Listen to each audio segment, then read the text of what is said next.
Harrison Ford is the most recognizable and possibly most loved of all modern action heroes. His enduring appeal comes not from brute strength or superpowers, but from his weary charm.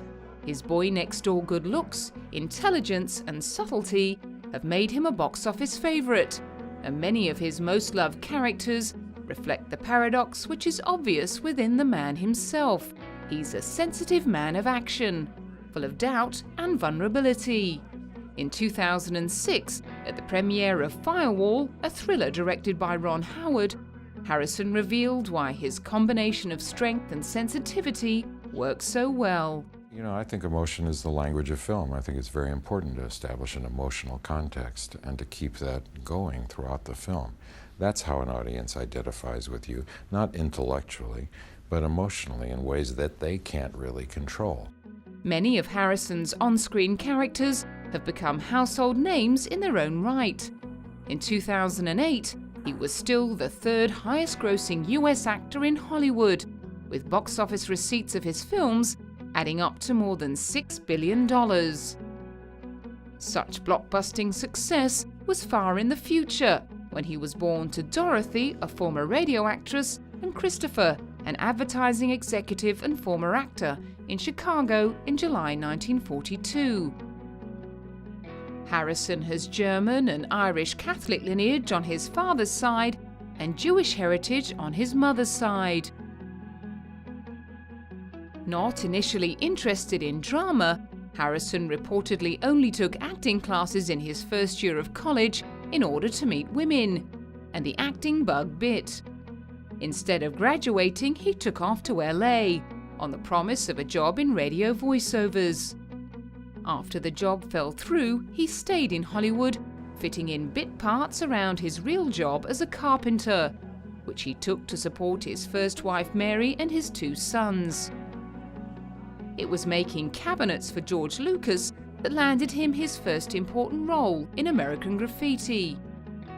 Harrison was only one of a number of young actors who would become stars from this humble film, including Ron Howard, Richard Dreyfuss, and Suzanne Summers. It also kick-started the career of director-producer George Lucas, who would play a huge part in Harrison's professional life. In 1975, George asked his former carpenter to read lines for actors being cast in what he called his space opera, Star Wars. But Harrison's reading ended up landing him the job. George cast him as Han Solo in what was to become the highest-grossing film of all time, a role that was to turn Harrison from an actor into a superstar. In 1995, he confessed he'd always known it would be a hit. I thought it was special in that the characters that the 3 of us played, Mark Hamill, Carrie Fisher, and myself, the characters that we played had a very good story going. There was a sort of a story that I recognized and had heard before in other fairy tale forms. I thought that part of the movie would work well. It seemed to be a story well told. And then when you added on top of that all the effects and which at that time were unique. Nobody had ever done anything like this before. I thought it would be a big hit. Han Solo was the rugged anti-authoritarian sidekick to hero Luke Skywalker in the first 3 Star Wars films. It was rumored that Harrison asked George to kill off his character, but the writer-director refused. The extraordinary success of the Star Wars series made Harrison, George, and many others associated with the work extremely rich. However, it was his next big role that was to turn Harrison into an action icon, thanks once again to George Lucas. Well, it's before I went into the second trilogy, I kind of had to accept the fact that this was going to be my life, that my middle name was going to be Star Wars and there wasn't anything I could do about it, so what difference did it make after that? So after that, I kind of came to terms with the fact that that was the way my life was going to be defined. Although now everybody, the only question anybody asks is when is the next Indiana Jones coming out? So nobody seems to worry about the next Star Wars. They're all worried about the next Indiana Jones. Harrison Ford is Indiana Jones, a wild and unorthodox archaeologist who ventures into the world's most dangerous places, and the world fell in love with his reluctant, swashbuckling ways. Directed by Steven Spielberg and produced by George Lucas, the first film, Raiders of the Lost Ark, was released in 1981 and quickly attracted a huge legion of fans. 2 sequels followed, Indiana Jones and the Temple of Doom in 1984 and Indiana Jones and the Last Crusade in 1989, which turned out to be a bit of a misnomer. In 2008, at the age of 65, the star reprised his much-loved role in the 4th installment, Indiana Jones and the Kingdom of the Crystal Skull, and he showed his fans that the joints may creak, but he still had the goods to deliver. At the US premiere, he recalled his first moments back on set. Well, the first thing that Steven decided to do was have me thrown into the side of a car and fall on the ground. So I knew I was back. Modern action films are increasingly replacing expensive and dangerous live stunts with computer-generated sequences. But Harrison and Steven were determined to make the magic happen on set, rather than in the digital realm.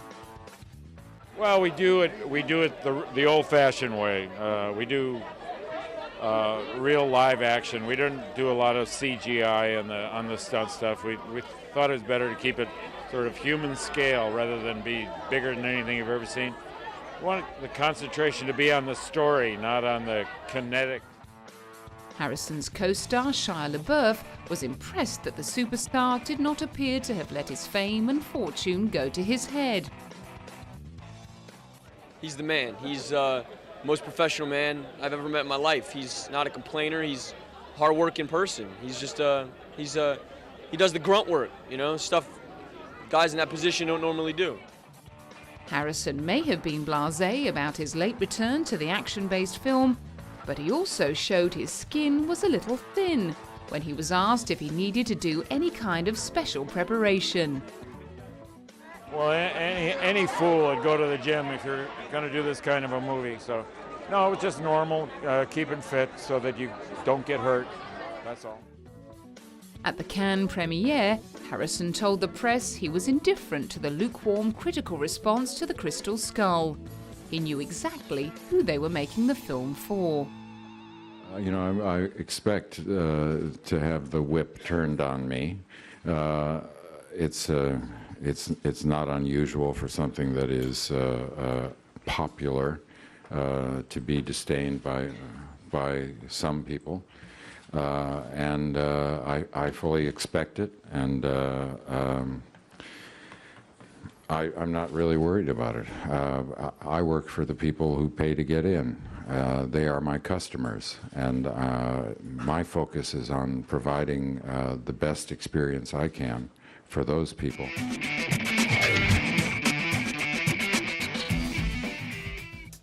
Han Solo and Indiana Jones can be said to be the leading men in Harrison's career, this doesn't undermine the many other roles he's made his own.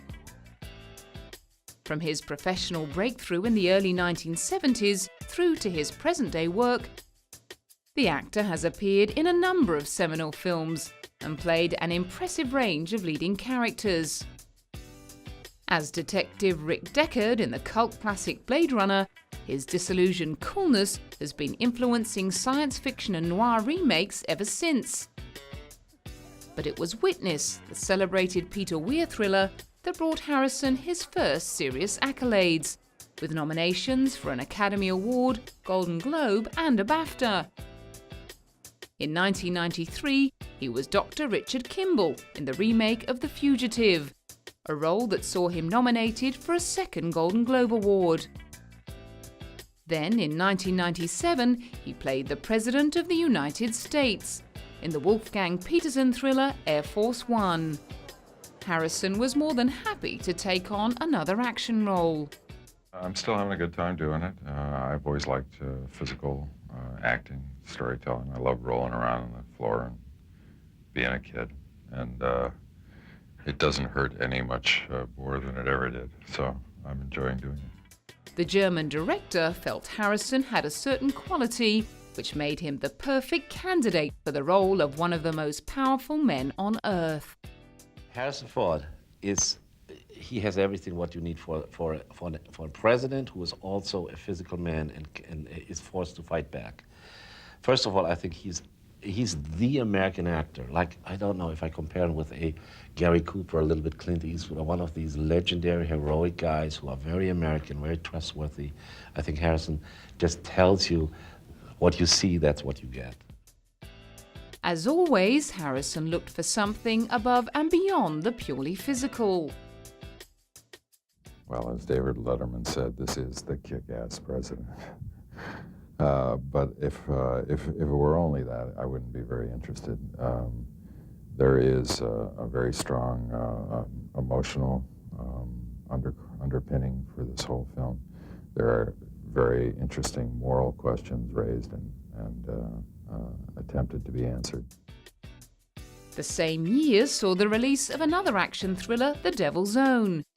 This time, Harrison played a streetwise cop, and his equally famous co-star was Brad Pitt. Next, he proved his versatility by dropping the tough guy stance to play opposite a very different kind of co-star, when he was paired with Anne Heche in the romantic film 6 Days and 7 Nights.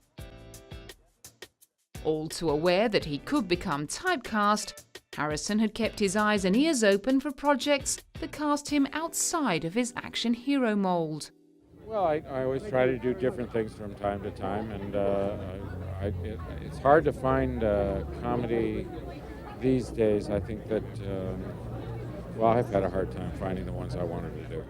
As the star of the film, he was instrumental in casting the lesser-known Anne, in a role which many leading ladies would have put their hands up for. I think she's terrific. I thought she was terrific when we read her for the part. We read her about 3 times. We considered a lot of different actresses.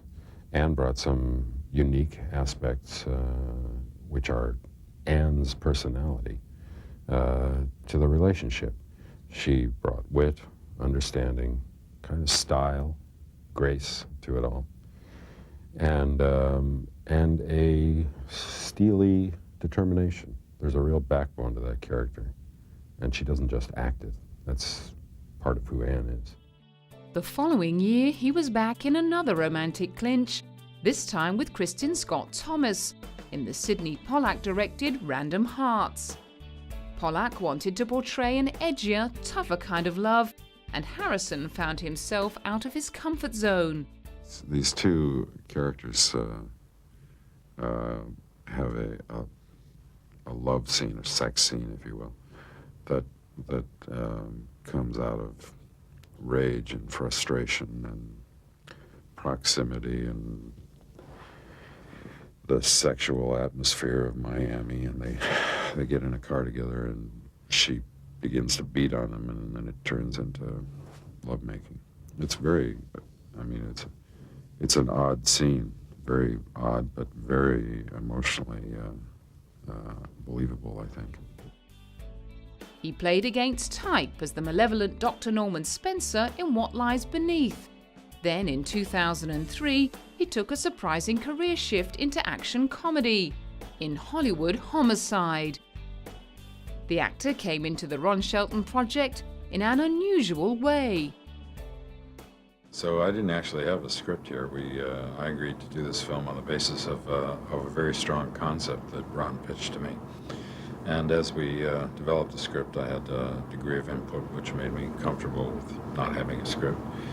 And so what I was really looking to do was make a very strong audience film, and be in a kind of comedy where I could get a chance to really push it, not a drawing room comedy exactly, but something a little bit more guts to it.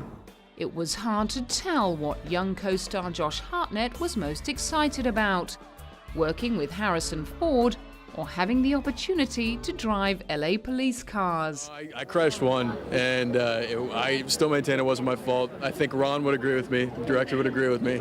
Harrison's just stirring the pot, trying to get people excited, and yeah, I didn't almost kill him, as much as he persisted I did. But, What did you like about it? In 2006, he was back in thriller mode in Firewall, and at over 60 years old, he was more than happy to justify his practice of doing many of his own action sequences. First of all, I don't do stunts, I do physical acting. It's all arranged and choreographed so that it's safe to do it. And the other element that's important is that it can be captured on film correctly, with the energy preserved. But what's important, I think, is to feel the emotional continuity with the character, and to sense his triumph and feel his pain and his exhaustion. And you can't do that when you're on the back of a stuntman's head. You've got to be in the face of the character. Despite his age, Harrison continues to prefer roles which require both a physical and emotional challenge. I enjoy doing it because it's physical exercise, because it's work. You get a sweat going, and after you're sitting around on your ass for 3 or 4 months wearing a suit and getting rained on, it feels good to roll around on the floor with a couple guys.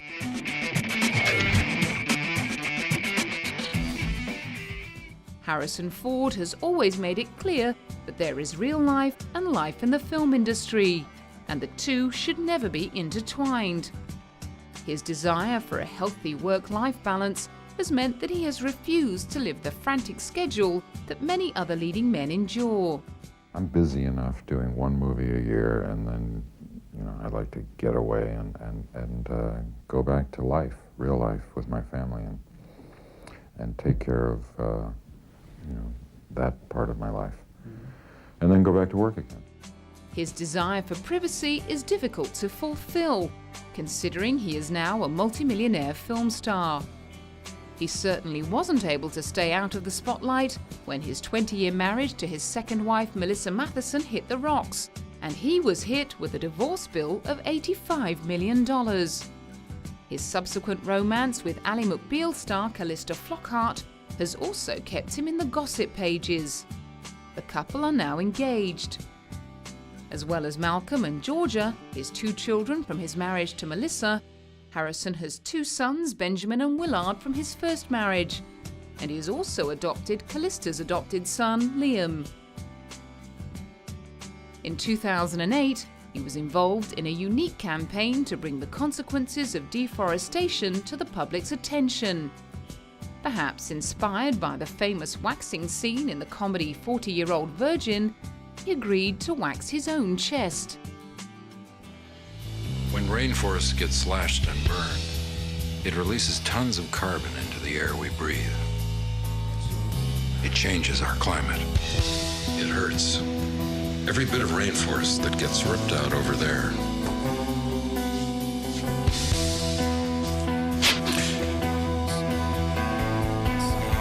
really hurts us over here. The same year, he joined a new initiative of the World Bank to save the endangered tiger from extinction. The Tiger Conservation Initiative brought together scientists, wildlife experts and governments to try and stop the thriving illegal trade in tiger parts for traditional Asian medicines. And while Harrison may be circumspect when it comes to discussing his film roles, he was happy to promote this crucial campaign. I'm here to celebrate the World Bank's plan to form a global alliance of conservation partners to work with the tiger range nations in order to secure a future for these magnificent creatures. In order to save the tiger, we must of course secure the critical reserves of biodiversity where they live. In 2006, he received the Jules Verne Spirit of Nature Award for his work in nature preservation.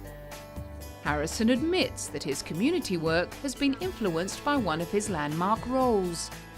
Since playing archaeologist Indiana Jones, he served as a general trustee on the governing board of the Archaeological Institute of America, helping publicize their mission to safeguard public treasures and prevent the illegal sale of antiquities.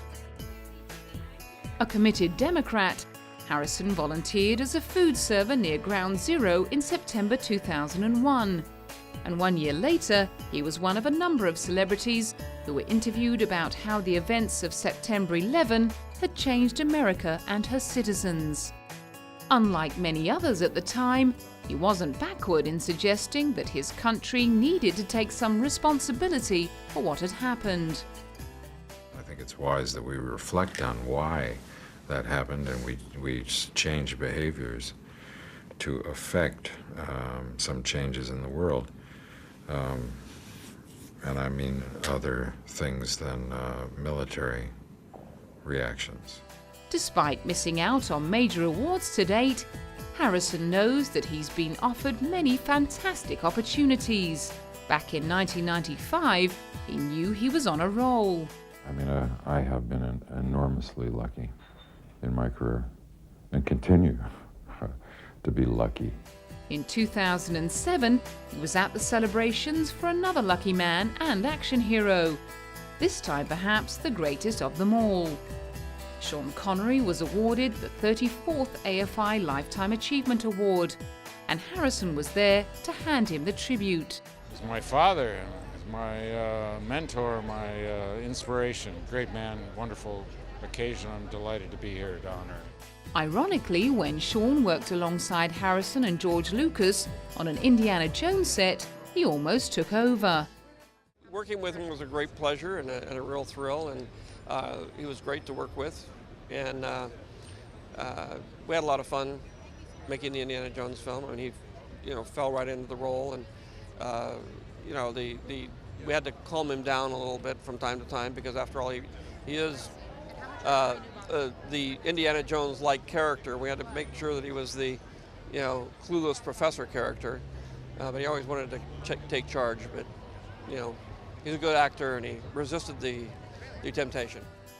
But no one else can be Indiana. No matter what else Harrison has done or will do in the future, he will always be remembered for the whip-cracking, iconic archaeologist.